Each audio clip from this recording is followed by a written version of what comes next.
Welcome back to International Star Media, the gold star standard. At the gold star standard. Reactions, reviews, and news you can use. Once again, I am your host, International Yada, for the records and the dollars. And check it out. You see the title? It's for money. Let's talk about that. It's for money. Let's get off into what we came here for. And let's hear this from an actual worker. Let's go. I want to talk about sex for money. I'm not like most of the people you'll have heard speaking about prostitution before. I'm not a police officer or a social worker. I'm not an academic, a journalist, or a politician. I'm not a nun either. Most of those people would tell you that selling sex is degrading, that no one would ever choose to do it, that it's dangerous, women get abused and killed. In fact, most of those people would say there should be a law against it. And maybe that sounds reasonable to you. It sounded reasonable to me until the closing months of 2009 when I was working 2 dead-end minimum wage jobs. Every month my wages would just replenish my overdraft. Now we talking about X for money.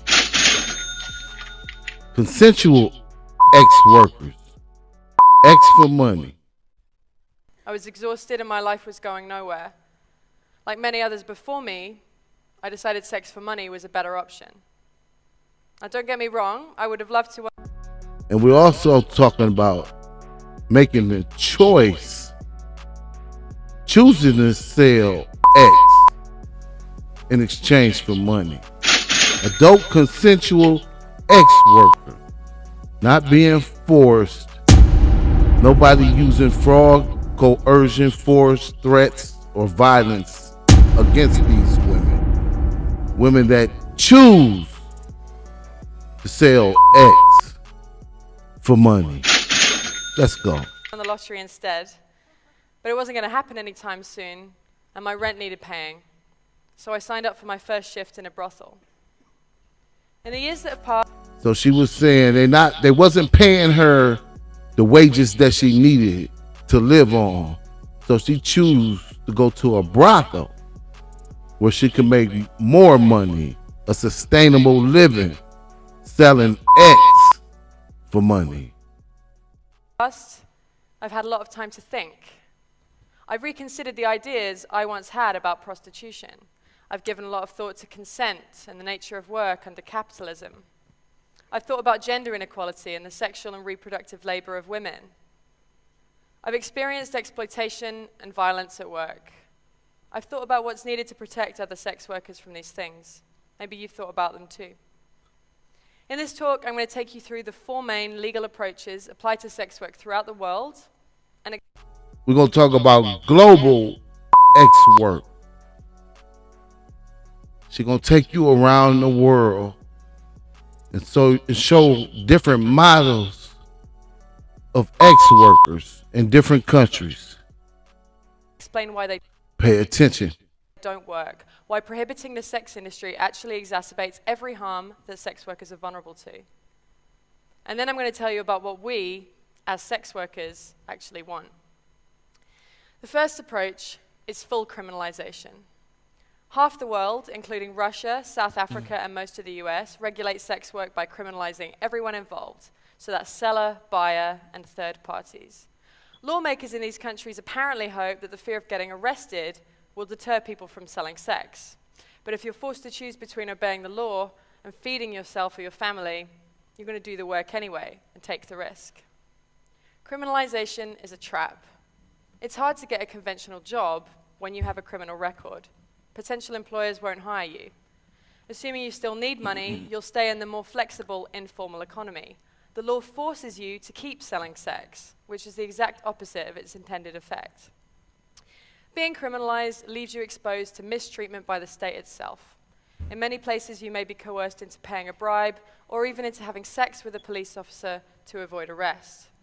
Now, these things happen now. When you hear directly from the ex-worker's mouth, you get a lot more truth out of it than when you hear it from the politicians. Okay? Pay attention.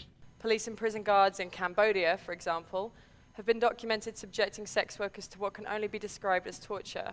Threats at gunpoint, beatings, electric shocks, rape, and denial of food. Another worrying thing, if you're selling sex in places like Kenya, South Africa, or New York, a police officer can arrest you if you're caught carrying condoms, because condoms can legally be used as evidence that you're selling sex. Obviously, this increases HIV risk. Imagine knowing that if you're busted carrying condoms, it'll be used against you. It's a pretty strong incentive to leave them at home, right? Sex workers working in these places are forced to make a tough choice between risking arrest or having risky sex. What would you choose? Would you pack condoms to go to work? How about if you were worried the police officer would rape you when he got you in the van? The second approach to regulating sex work seen in these countries is partial criminalization, where the buying and selling of sex are legal, but surrounding activities like brothel keeping or soliciting on the street are banned. Laws like these, we have them in the UK and in France, essentially say to us sex workers, hey, we don't mind you selling sex, just make sure it's done behind closed doors and all alone. And brothel keeping, by the way, is just defined as just 2 or more sex workers working together. Making that illegal means that many of us work alone, which obviously makes us vulnerable to violent offenders. So she said in the UK, brothel keeping is 2 or more ex-workers working together, which can be criminalized. So to avoid being criminalized, a lot of them work by themselves, renegade type work, where they left vulnerable, they're left open to some type of harm, maybe or maybe not. This is what she's saying. Let's go. But we're also vulnerable if we choose to break the law by working together. A couple of years ago, a friend of mine was nervous after she was attacked at work, so I said that she could see her clients from my place for a while. During that time, we had another guy turn nasty. I told the guy to leave or I'd call the police. And he looked at the 2 of us and he said, "You girls can't call the cops. You're working together, this place is illegal." He was right. He eventually left without getting physically violent, but the knowledge that we were breaking the law empowered that man to threaten us. He felt confident he'd get away with it. The prohibition of street prostitution also causes more harm than it prevents. Firstly, to avoid getting arrested, street workers take risks to avoid detection. That means working alone or in isolated locations like dark forests where they're vulnerable to attack. If you're caught selling sex outdoors, you pay a fine. How do you pay that fine without going back to the streets? It was the need for money that saw you on the streets in the first place. And so the fines stack up, and you're caught in a vicious cycle of selling sex to pay the fines you got for selling sex. Let me tell you about Mariana Popa, who worked in Redbridge, East London. The street workers on her patch would normally wait for clients in groups for safety in numbers and to warn each other about how to avoid dangerous guys. But during a police crackdown on sex workers and their clients, she was forced to work alone to avoid being arrested. She was stabbed to death in the early hours of October 29th, 2013. And she'd been working later than usual to try to pay off a fine she'd received for soliciting. Sounds like it's a lot of dangers in being a renegade. It's a lot of dangers in going out doing X work alone without some type of management. That's what it sounds like. It could be a dangerous game.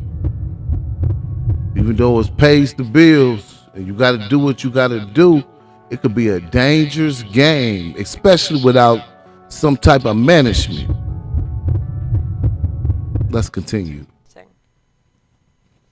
So if criminalizing sex workers hurts them, why not just criminalize the people who buy sex? This is the aim of the third approach I want to talk about, the Swedish or Nordic model of sex work law. The idea behind this law is that selling sex is intrinsically harmful, and so you're in fact helping sex workers by removing the option. Despite growing support for what's often described as the end-demand approach, there's no evidence that it works. There's just as much prostitution in Sweden as there was before. Why might that be?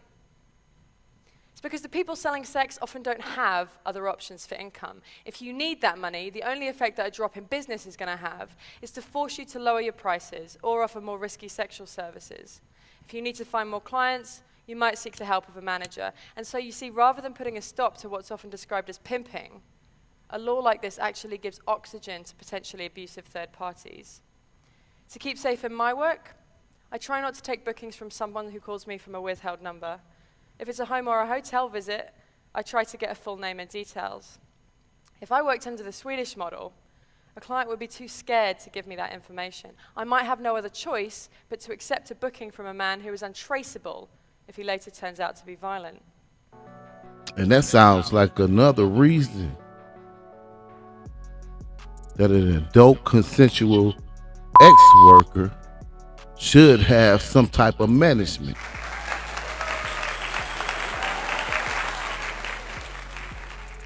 You should have some type of leadership, some type of guidance, someone that you can go to assist you.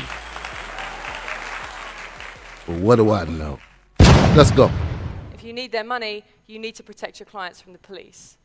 If you work outdoors, that means working alone or in isolated locations, just as if you were criminalized yourself. It might mean getting into cars quicker. Less negotiating time means snap decisions. Is this guy dangerous or just nervous? Can you afford to take the risk? Can you afford not to? Something I'm often hearing is, prostitution would be fine if we made it legal and regulated it. We call that approach legalization, and it's used by countries like the Netherlands, Germany, and Nevada in the US. But it's not a great model for human rights. Under state-controlled prostitution, commercial sex can only happen in certain legally designated areas or venues, and sex workers are made to comply with special restrictions like registration and forced health checks. Regulation sounds great on paper, but politicians deliberately make regulation around the sex industry expensive and difficult to comply with. It creates a two-tiered system, legal and illegal work. We sometimes call it backdoor criminalization. Rich, well-connected brothel owners can comply with the regulations, but more marginalized people find those hoops impossible to jump through. And even if it's possible in principle, getting a license or proper venue takes time and costs money. It's not going to be an option for someone who's desperate and needs money tonight. They might be a refugee or fleeing domestic abuse. In this two-tiered system, the most vulnerable people are forced to work illegally, so they're still exposed to all the dangers of criminalization I mentioned earlier. It's looking like all attempts to control or prevent sex work from happening make things more dangerous for people selling sex. Fear of law enforcement makes them work alone in isolated locations and allows clients and even cops to get abusive in the knowledge they'll get away with it. Fines and criminal records force people to keep selling sex rather than enabling them to stop. Crackdowns on buyers drive sellers to take dangerous risks and into the arms of potentially abusive managers. These laws also reinforce stigma and hatred against sex workers. When France temporarily brought in the Swedish model 2 years ago, ordinary citizens took it as a cue to start carrying out vigilante attacks against people working on the street. In Sweden, opinion surveys show that significantly more people want sex workers to be arrested now than before the law was brought in. If prohibition is this harmful, you might ask, why is it so popular? Firstly, sex work is and always has been a survival strategy for all kinds of unpopular minority groups. People of color, migrants, people with disabilities, LGBTQ people, particularly trans women. These are the groups most heavily profiled and punished through prohibitionist law. I don't think this is an accident.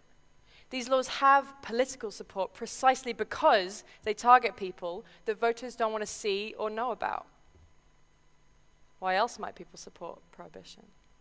Well, lots of people have understandable fears about trafficking. Folks think that foreign women kidnapped and sold into sexual slavery can be saved by shutting a whole industry down. So let's talk about trafficking. Yeah, let's talk about trafficking. The difference between ex-trafficking and adult consensual ex-workers. It's a big difference here. Let's go. Forced labor does occur in many industries, especially those where the workers are migrants or otherwise vulnerable, and this needs to be addressed. But it's best addressed with legislation targeting those specific abuses, not an entire industry. When 23 undocumented Chinese migrants drowned while picking cockles in Morecambe Bay in 2004, there were no calls to outlaw the entire seafood industry to save trafficking victims. The solution is clearly to give workers more legal protections, allowing them to resist abuse and report it to the authorities without fear of arrest. The way the term trafficking is thrown around implies that all undocumented migration into prostitution is forced. In fact, many migrants have made a decision out of economic need to place themselves into the hands of people smugglers. Many of them do this with the full knowledge that they'll be selling sex when they reach their destination.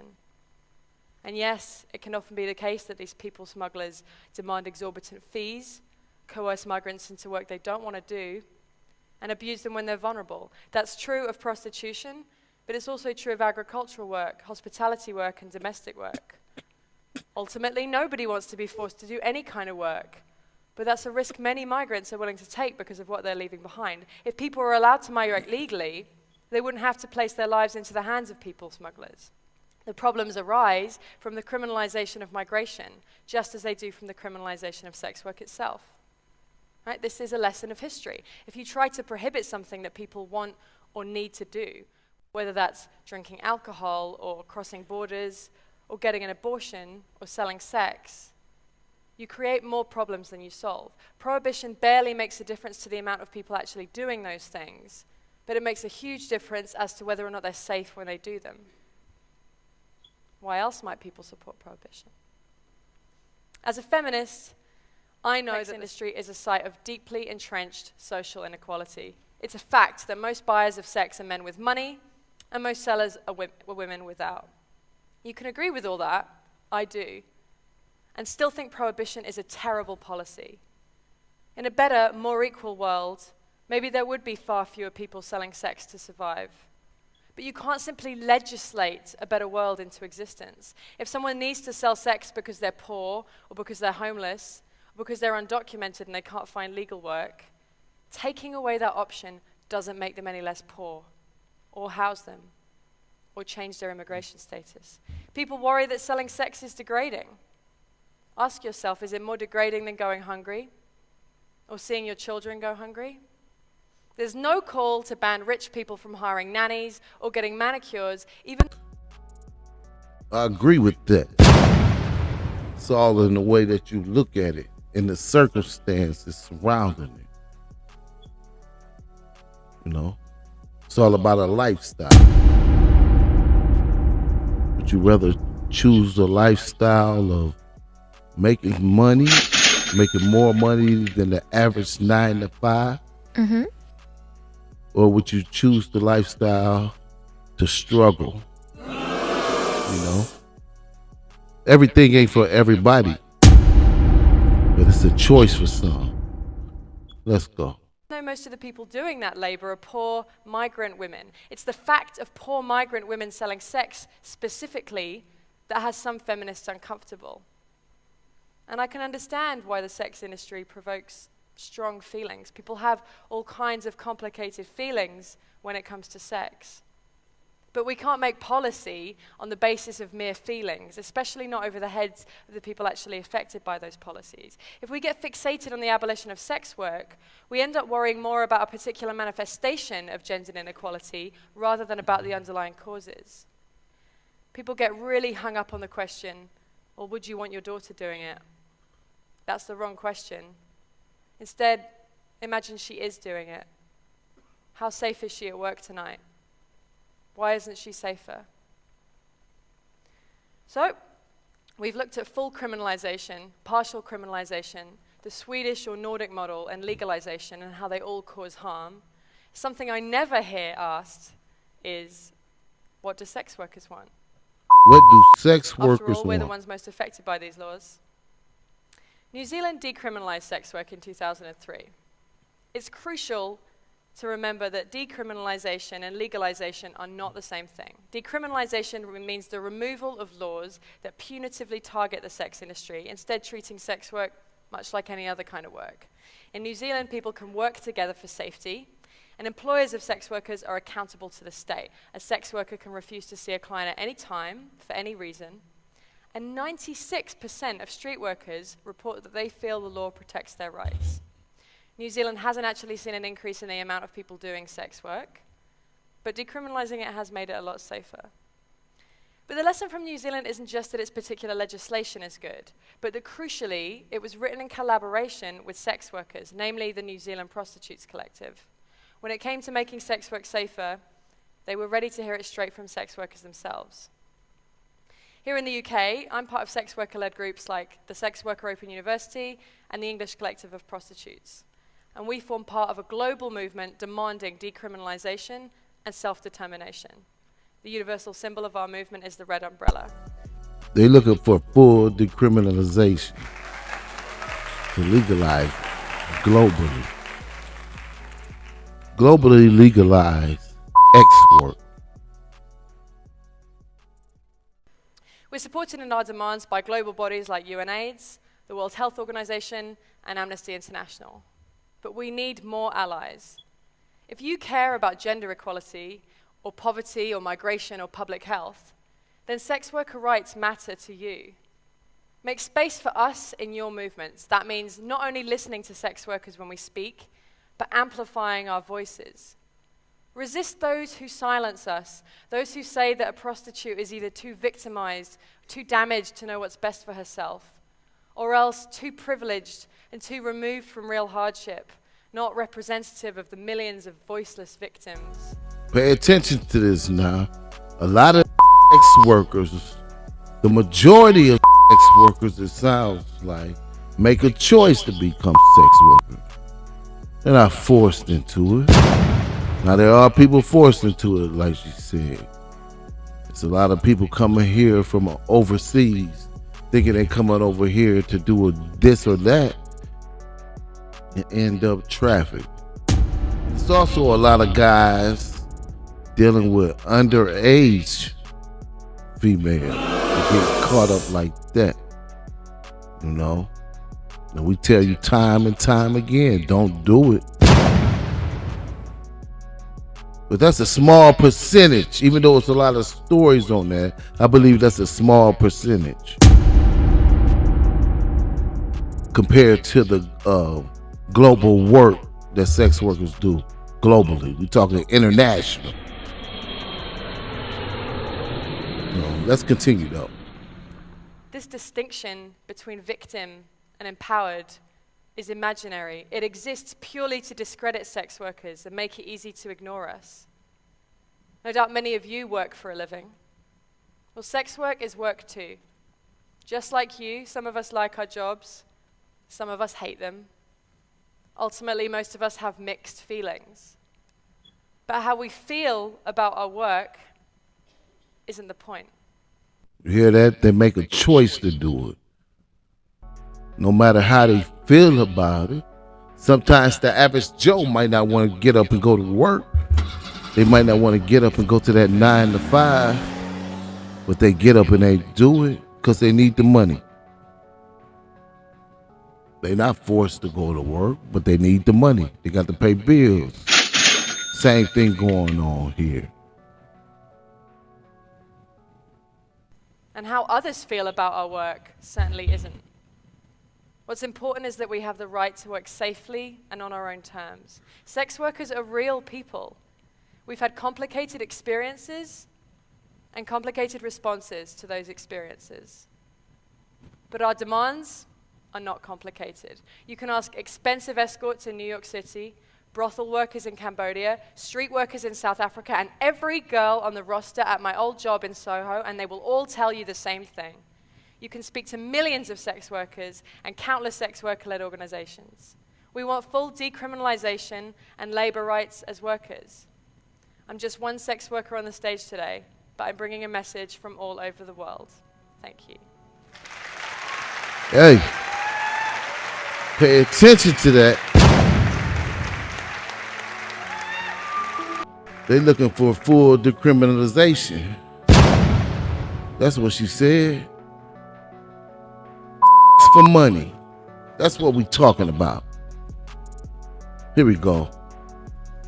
Ex-workers are adults who receive money or goods in exchange for consensual sexual services or erotic performances, either regularly or occasionally.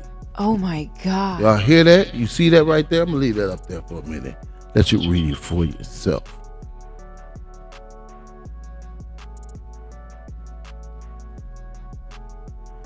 There you go. Here we go. Why use the term ex-worker rather than prostitute?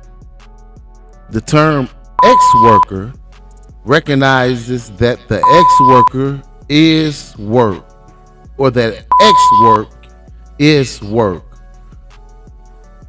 Prostitution, on the other hand, has connotations of and immortality.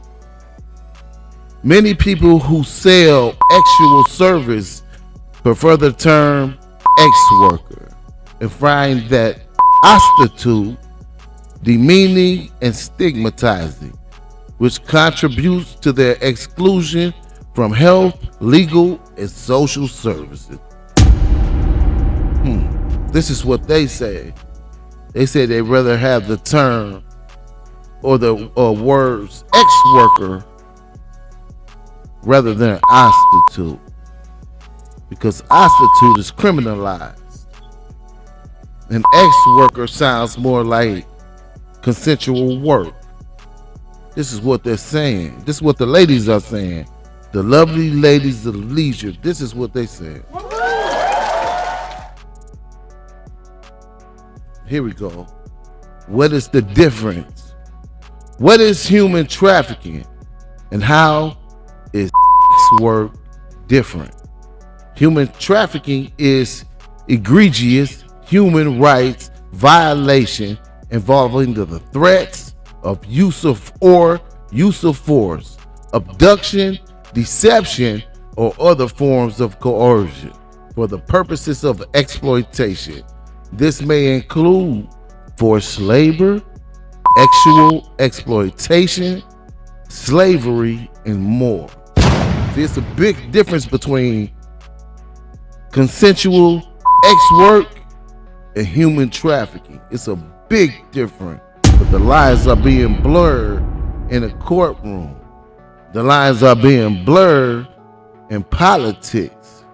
So you better pay attention out there. If you're involved in this in any way, shape, or form, you better be paying attention what's going on, to changing laws, to the terms.